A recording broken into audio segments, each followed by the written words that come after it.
One of the biggest struggles for women in STEM and male-dominated career fields is feeling like we fit in and we're accepted by our male colleagues. Even if there aren't overt comments and discrimination, we don't always feel like we're welcome, so too many of us wind up leaving our jobs for more traditional roles. Then we feel like we failed, and we don't push ourselves in our careers the way we should. So in this video, I'm going to talk about what drives those feelings and what we can do to change them so we know we belong. The root of the problem can be found in my chart. Men have the trait of autonomy and women have the balancing trait of group. We think this means that men are loners and women always need to be with other people. But let me ask you this, why do men make such a big deal about women going to the bathroom together? It's because it's the only thing they refuse to do as a group. They do everything else together. Women who work with men see men's groups all the time, and we assume that they behave the same way women's groups do. So when we apply women's behavior to men, we often get the feedback that we're being rejected, even if we aren't. This is why we need to understand the differences in how men and women's groups interact. Women's groups naturally have synergy. We have the ability to do our own work, coordinate our work with our colleagues, help our colleagues do their work, talk about work, and talk about our personal lives all at the same time. If you go into a pink zone workplace, there's a lot of energy, and it's no secret in the male-dominated workplace that pink zone workplaces are the workhorses of the organization. Men's groups don't have this close interaction because every man has to maintain his autonomy. This limits how men can talk about work.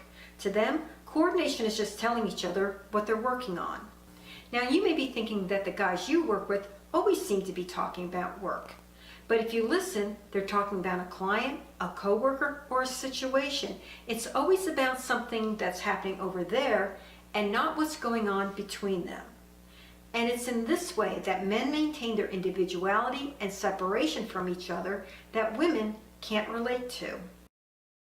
At first glance, men's groups appear to be very social, but in reality, they're a network of alliances where members trust each other, look out for each other, and take care of each other.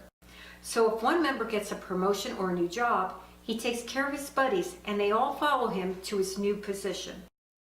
Men's groups are the foundation of the good old boys club, and this is what women need to learn how to break into. When you join a new workplace, men assume you have autonomy too. So you have to own who you are. These are my strengths. These are my weaknesses. These are my quirks. And these are my boundaries. And don't be surprised if someone tests your boundaries. Your new colleagues are going to have a lot of questions about who you are. And their most important question is, can they trust you? Many women fail this question because we get offended. We don't know how to use our autonomy to stand up for ourselves and push back. So many women never go on to develop the best response, which is to flip the script with a good sense of humor.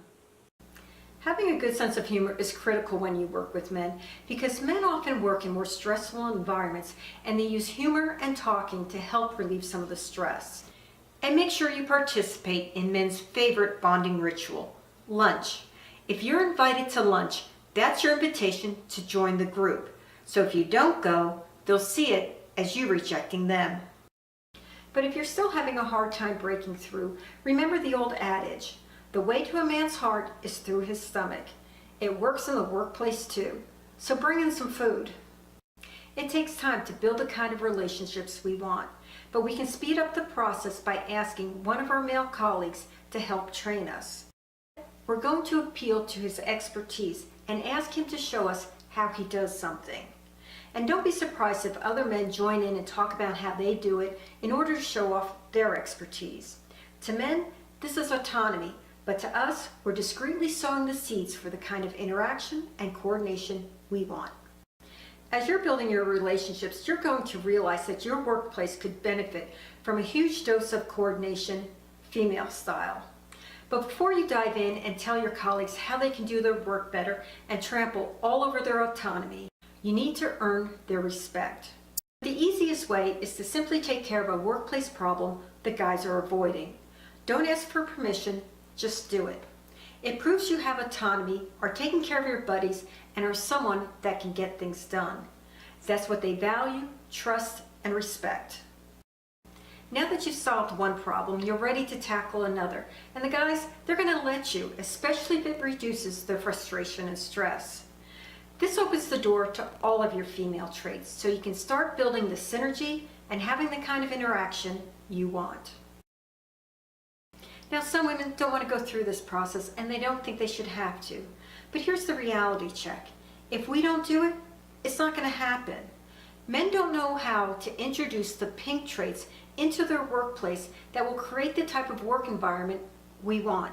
So it is up to us. But there's an upside to all this. We get to distinguish ourselves as leaders, and that earns us more respect. But more importantly, that's how we find our acceptance and value in the male-dominated workplace so that we can continue to pursue our careers and grow the number of women in these career fields. Eventually, over time, fewer and fewer women are going to have to go through this process because the workplaces they come into, they're not going to be blue. They're going to be purple. This is Dot Callahan asking you to help me turn the woman in the room into the women in the room. Sign up for my newsletter, subscribe to my YouTube channel, or find The Woman in the Room on Facebook. It's up to you. Just keep watching and sharing my videos.